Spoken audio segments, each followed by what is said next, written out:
you feel it? That's hope for the playoffs and your Cincinnati Reds as they took down the Philadelphia Phillies, and I couldn't be any more fired up than I am right now.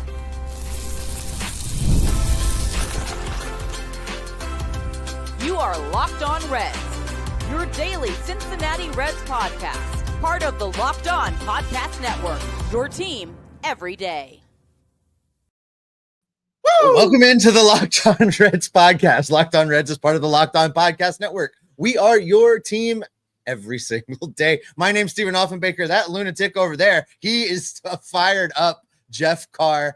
We are lifelong Cincinnati Reds fans. We love baseball. We love the Cincinnati Reds. We have been talking about these Reds in podcast form for a combined 14 years. We love talking about the sport. We love talking about it with you.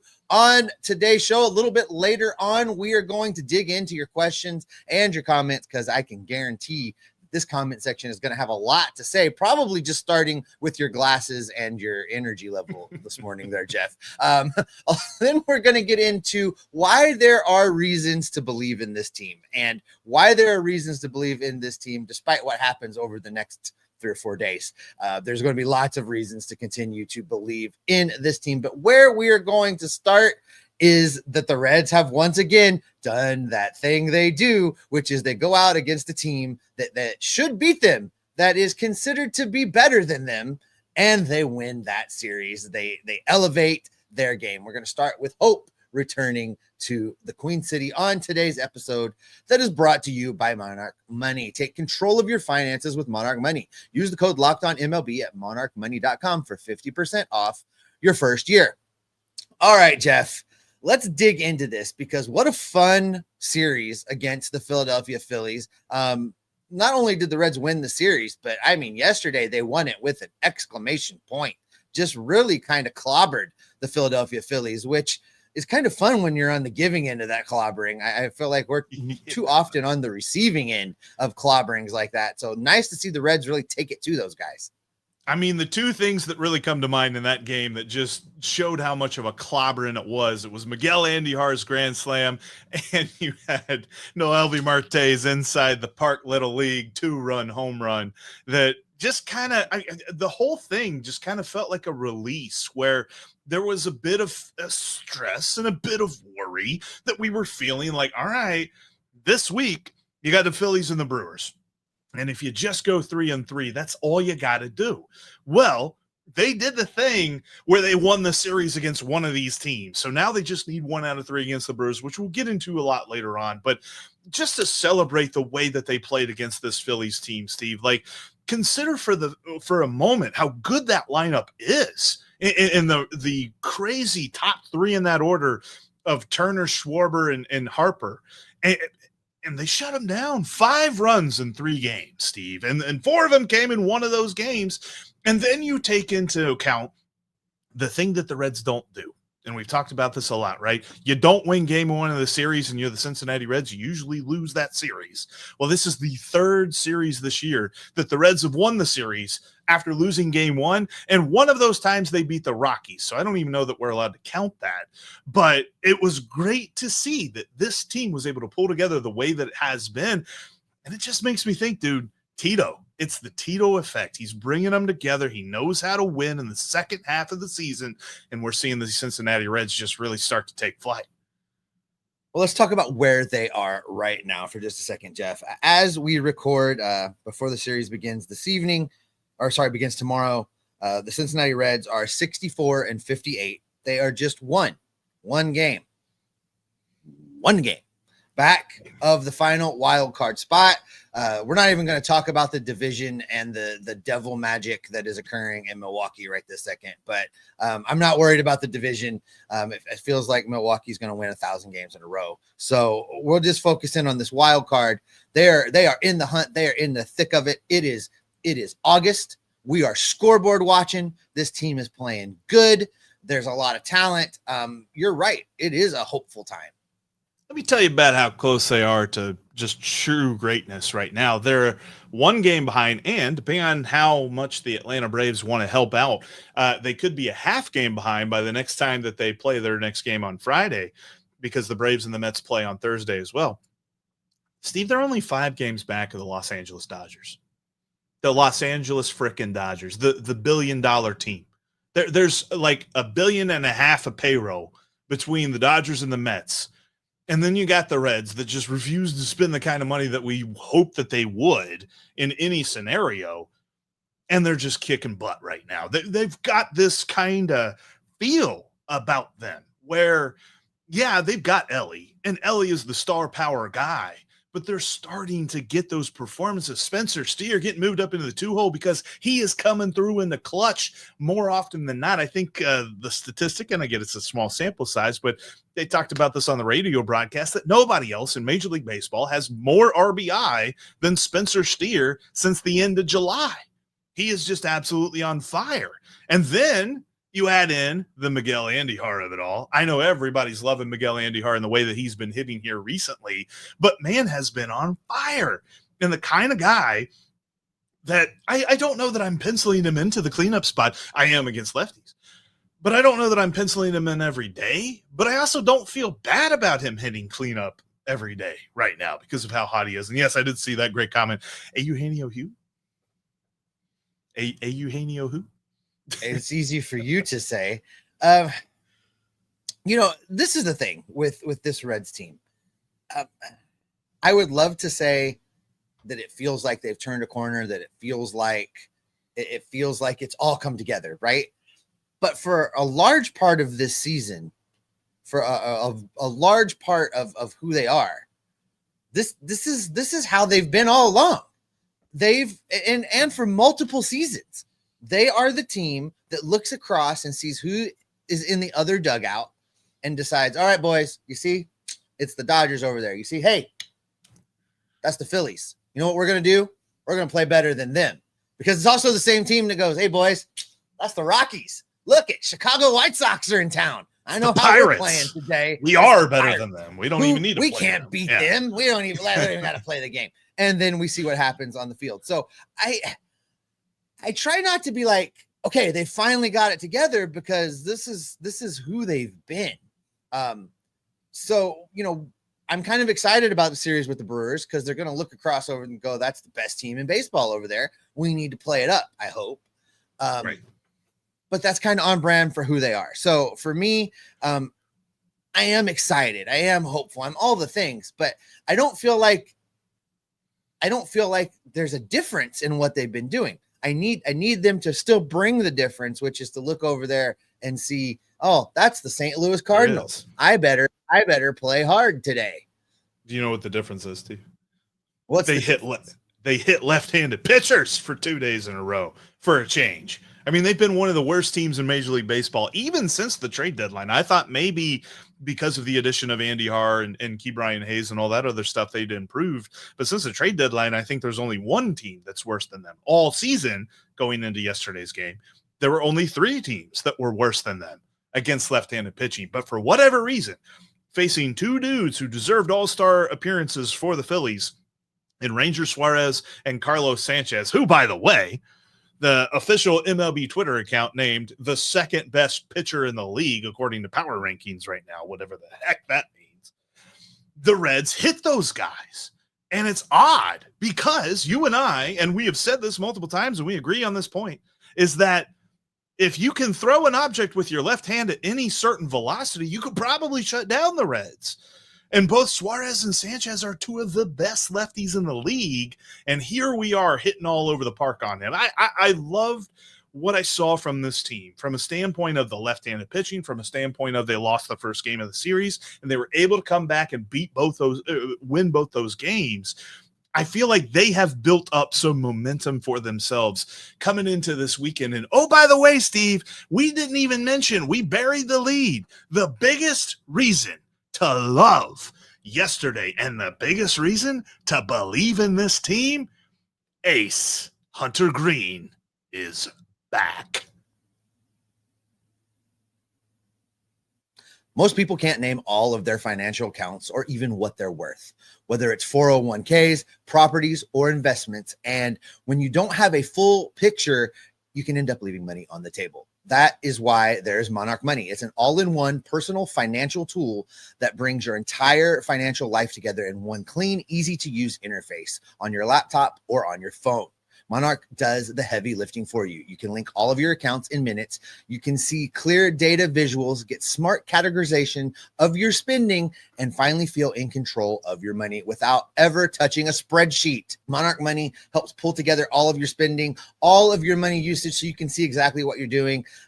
Get to the end of the month and you're like, where did all my money go? Monarch Money is going to help you pull all of that together. Don't let financial opportunities slip through the cracks. Use the code LOCKEDONMLB at monarchmoney.com in your browser for half off your first year. That's 50% off your first year at monarchmoney.com with code LOCKEDONMLB.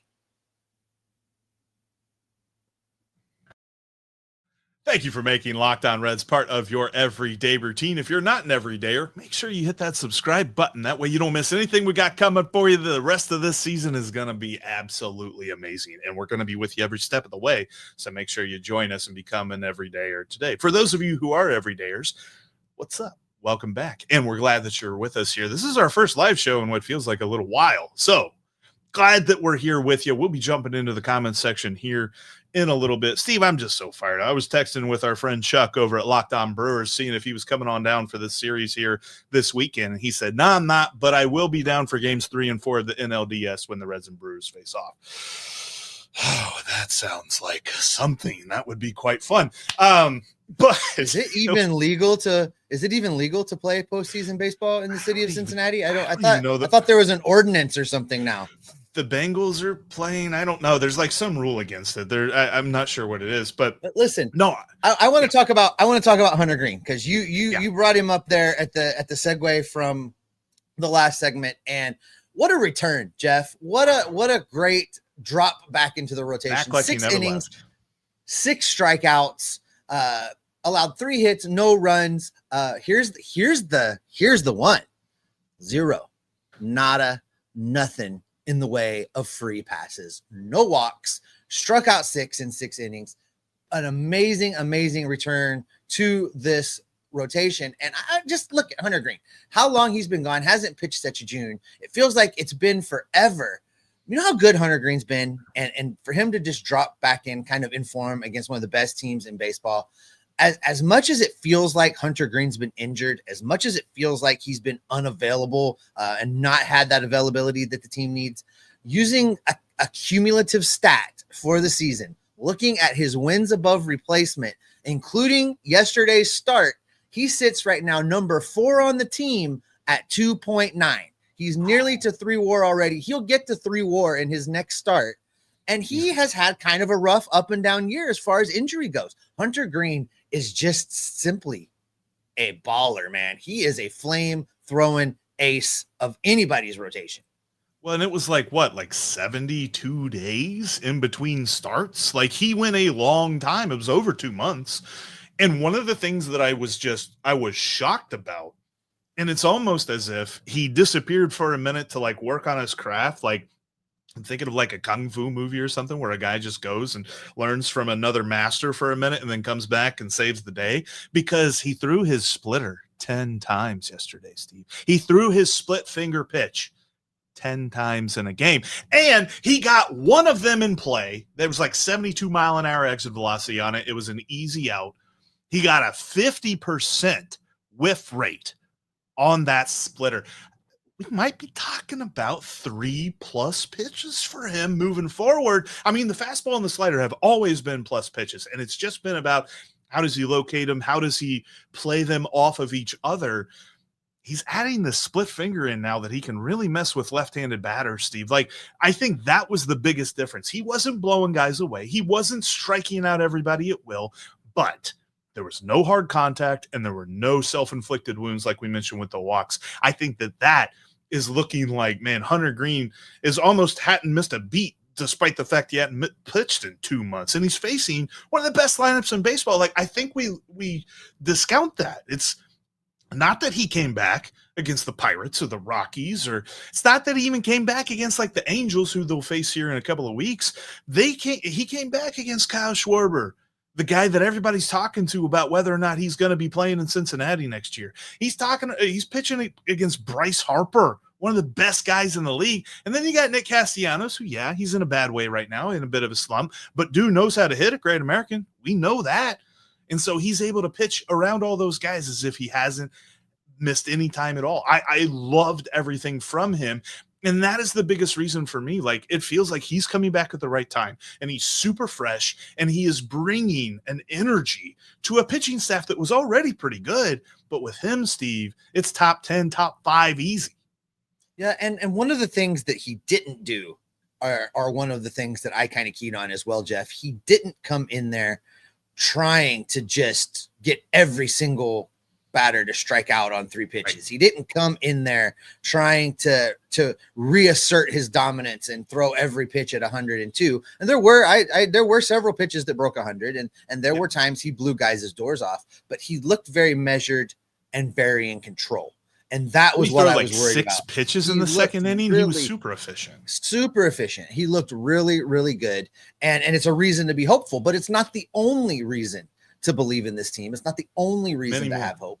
You look at Hunter Greene in this rotation, you pair him up with an Andrew Abbott, who has been pitching lights out and currently on the year with 123 innings, 21 starts. Andrew Abbott is 8-3. Andrew Abbott has a 2.41 ERA. Andrew Abbott is striking out 7 per 7 per 9 and walking less than 3s, 2.6 walks per 9. Ace and ace. Right now, the front 2 arms of this rotation are, if you're the other team, you better look out, because those 2 guys are coming for you. That is a reason to be exciting, because you start talking about a division series at Great American Ballpark. You start talking about a wild card series facing these Reds, and the first 2 guys on the card are Hunter Greene and Andrew Abbott. And then maybe the next guy is Nick Lodolo. Maybe the next guy is Lytle. Maybe the next guy, you don't know. But after those 2 games, it doesn't really drop off, especially if it's a Nick Lodolo and he's healthy and in the rotation. That rotation scares people in a playoff setting. And it's really, really exciting to see it kind of starting to fall into place and be primed for a September run. And you mentioned Lodolo, and I think that's the next step. And the other part of why you should believe in this pitching staff, and I continue to say that this is the number 1 reason to believe in the Cincinnati Reds moving forward, because their pitching staff is so good. But when Lodolo returns, and all reports are that everything is moving smoothly, there's no complications. He didn't rip the blister like he did last year. They caught it at a perfect time. So whenever he returns, you're going to move Chase Burns to the bullpen. And you're already going to have Nick Martinez in the bullpen. And we're probably going to be alleviating some of the workload on the Scott Barlows and the Tony Santillan's of the world, who pitch every other day. And we're going to be cutting back on the number of times that we need to see guys that are less than desirable out there on the mound. I think that overall, not only did the rotation get better with the return of Hunter Greene, and it will get better with the return of Nick Lodolo, the bullpen will get better too. And both of those things have been top half of the league all year long. The rotation has been better than the bullpen, but both have been in the top half of the league for the entire season. And I think that both will see a big jump up for the last month and a half of the season during the stretch run, where we remember talking about this back in April when the Reds were sort of floundering, and Terry Francona was like, I got a plan for this. And we're seeing it unfold because of the health of the pitching staff. So not only is it pitching though, Jeff, I want to hit on one more thing that I'm starting to get a little excited about, that things to believe in. You start looking at this Reds lineup and how it's been performing of late. And you've got the fun addition of Andujar. Now, I'm not ready to give him a 10-year contract, but I am excited about how he's been playing. Current OPS plus in his, limited amount of time, he's at 231 or 131% better than league average with his OPS. They're pretty good. Noelvi Marte continues to play well. He's OPS plus right now is at 122.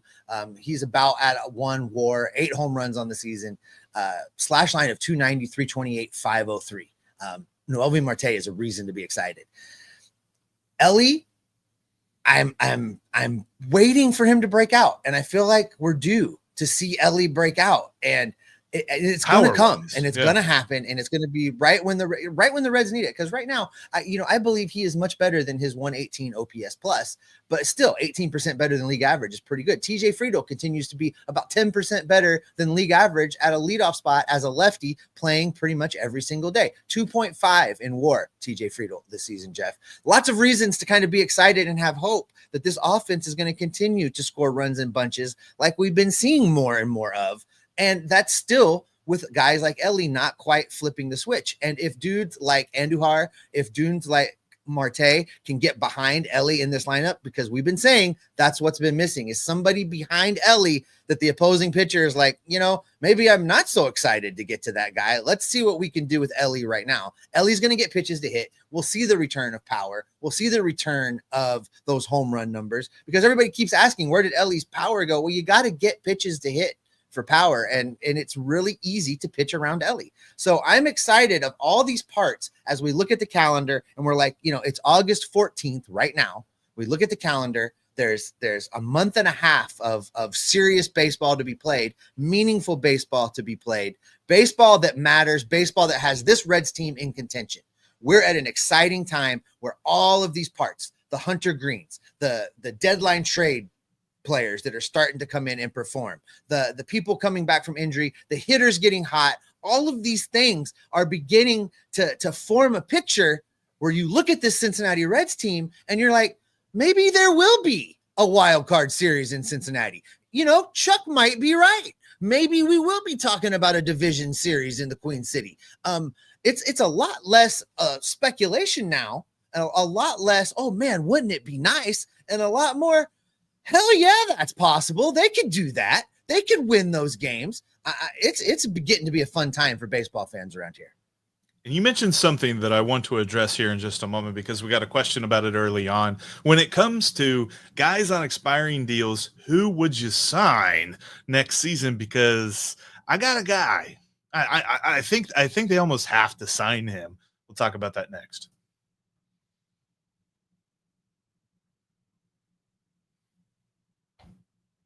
If you can't watch us here on YouTube, make sure you subscribe in the audio feeds. We're on every single podcasting app that there is. If you find one we happen to not be on, let Jeff know if you need us there. He'll try and make it happen for you. Make sure you are subscribed, because you get Jeff and I Monday through Friday here on the Locked On Reds podcast. And you're going to get Tim Daniel after each and every Reds game on the Reds postcast. All right, Jeff, hit me with it. Who is the guy? Who is the dude you want to sign that's on an expiring deal? So I saw this earlier on, and this is from Carter Winkleman. He said, wouldn't mind letting Austin Hayes go and signing Miguel Andujar. And that is at the end of this season, because both are on it. Well, Austin Hayes is on a mutual option. Miguel Andujar is on an expiring deal with no option.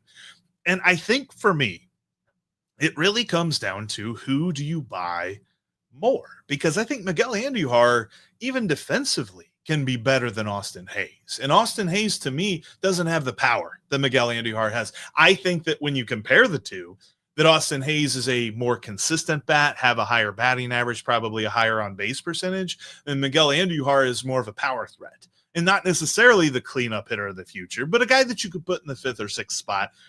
I agree, this lineup has too many types of those guys already, but who else is going to be in the outfield next year? And I'm not really sure as to who the impending free agents are in the outfield in the league that the Reds would go after.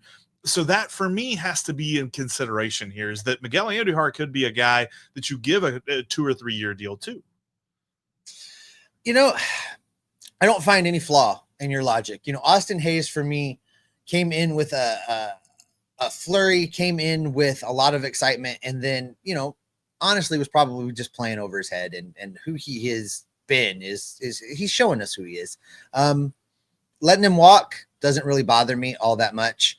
I look and see, and I don't know, was it 3 home runs now for Andujar? 2 home runs, 3 home runs for Andujar. Yes, I'm not 1 on the road, 2 at home. Yep. I'm not ready to say, oh, by God, yes, that deal was perfect, and we're signing him and all of the things. I bet Nick Kral's excited. I bet Nick Kral's doing little happy dances every time one of these waiver wire or one of these trade deadline deals does something big, like he did with the grand slam home run yesterday. But I need to see more. But having him as part of a platoon, if the money is right, I got no problem with that. He's not going to be an everyday guy, but I got no problem with that kind of a signing. But picking up Austin Hayes' option, I agree with you. I don't think that's the play. If anything, between Nick Martinez's money coming off the books and some other things they've done this season, there may be enough dollars to extend an Andujar, but go out and upgrade the other half of that platoon also, and have a right fielder that is this platoon, or a left fielder that is this platoon. And then you keep Noelvi Marte in the other corner. And now we're kind of getting somewhere with the power production in the outfield, right? Right. And I kind of even wonder about this a little bit more from an everyone under an expiring deal type of thing, because let's expand that. Yeah, it's Andy Hart, it's Littell, it's Austin Hayes, possibly, if they don't pick up the option. It's Emilio Pagan, who has been very good as a closer this year. I kind of wonder, would you sign? And I'm not sure what it would take after a season like what he's having. It might be a little bit more expensive than the Reds are willing to do, but would you bring back Emilio Pagan? Depends on the money. I mean, he's gonna be asking for closer money. You made him the closer. You got him a bunch of saves. As stupid as that stat is, the agents are going to run with it. And right. I think he's going to be cost prohibitive. I think he's going to parlay that into his last big money deal before he's out of baseball. I think that's what's going to happen with Emilio Pagan, which means you're going to have to go get somebody else to close baseball games in Cincinnati, because I don't think that guy's in the bullpen right now. Your next closer, I don't think, is in your bullpen right now. I wanted it to be Santillan. I wanted it to maybe be Ashcraft, but I don't think it's either one of those dudes. I think you're going to have to go get somebody.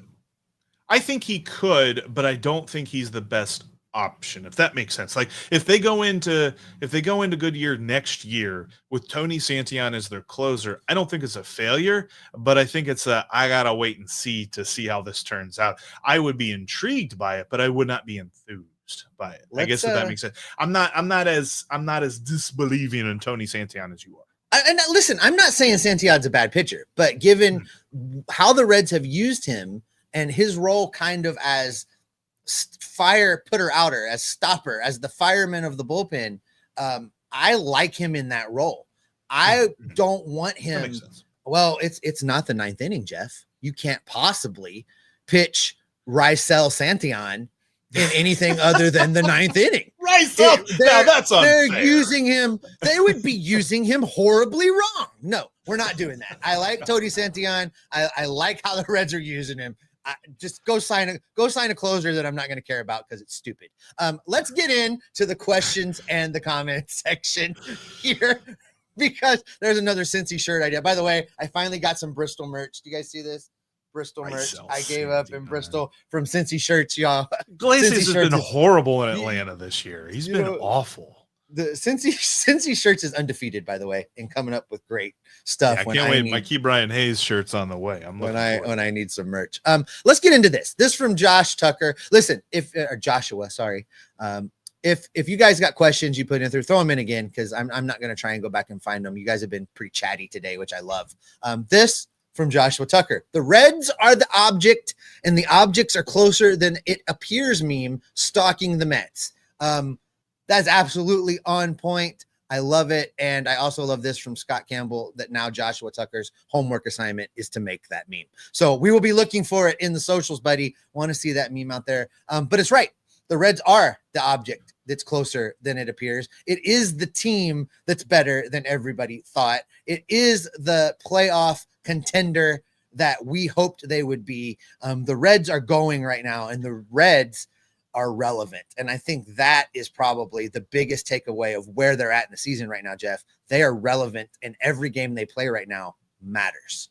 I have a friend, and I thought he was just being overly pessimistic or maybe a little bit defeatist whenever he said it. But whenever Steve Cohen bought the Mets, I was like, man, I am so jealous. And he's like, man, I'm really excited about this. But what I know is you cannot outspend a curse, and this team is cursed for whatever the curse is. I don't know what caused the curse of the Mets, but there's something about the Mets that they just can't get over. And if you watch that game on Thursday night, between the Mets and the Braves, or on Wednesday night. Sorry, today is Thursday. I'm losing track of days.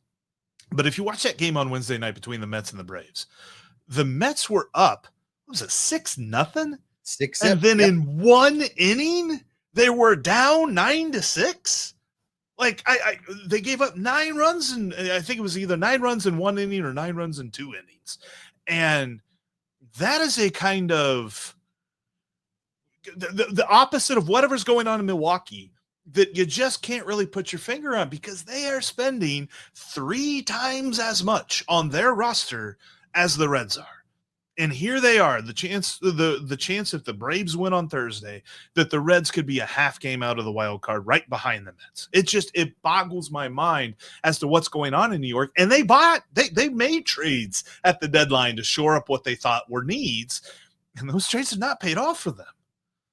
This from Bob Joyce says Sully was praising the Reds today. Well, Sully is a smart guy. This is what we know. How about this? This has been kind of a topic all throughout the chat, Jeff, and not want to digging too far into what's going on with minor leagues and September call-ups, but Sal Stewart sooner or later, and just to follow it from Miss Nikita saying, if the clicker will work, there we go. Miss Nikita says Stewart deserves a call-up, but I doubt it happens before September. I agree with that. The question is here, Jeff, you call up Sal Stewart. How are you utilizing him? Because this is no longer a Reds team that's like, we got nothing to play for. We got plenty of at-bats available. Let's see what you can do, kid. Get out there. This is a team that's competing for a playoff spot. This is what we're talking about. So how do you utilize your September call-up? Do you give them very much playing time at all? Or do you just have that extra man on the bench for a blowout or a defensive replacement? What do you do with Sal Stewart? See, and I feel like that would be a disservice. Unless the minor league season is over and there's just no playing time to be had for him. So I feel like I feel like it would be a disservice to call him up and just be like, yeah, I'll give you like 2 at-bats every week or something like that. Like, he's got to be coming up for a little bit more playing time than that. But I agree with everybody that is saying that he is forcing the Reds' hand. He is pushing his way to the major leagues. Like, he's making AAA look like AA. If you look at his stats, and I get it, he's played like in a quarter of the games in AAA that he played in AA. But his stats in AAA are better than his stats in AA. Like, he hit really well. He hit over 300, and I think he slugged over 400 in AA, and he's even better than that in AAA. Like, he's got an OPS over 1,000. He's hitting over 310, I think it is. It's like 313, 314. He's looking ridiculous. And I kind of want to see what that would look like, but I don't know if it's necessarily in tiny bite-sized pieces. Like, I kind of feel like he needs to be given more of a run than a pinch hit appearance every so often.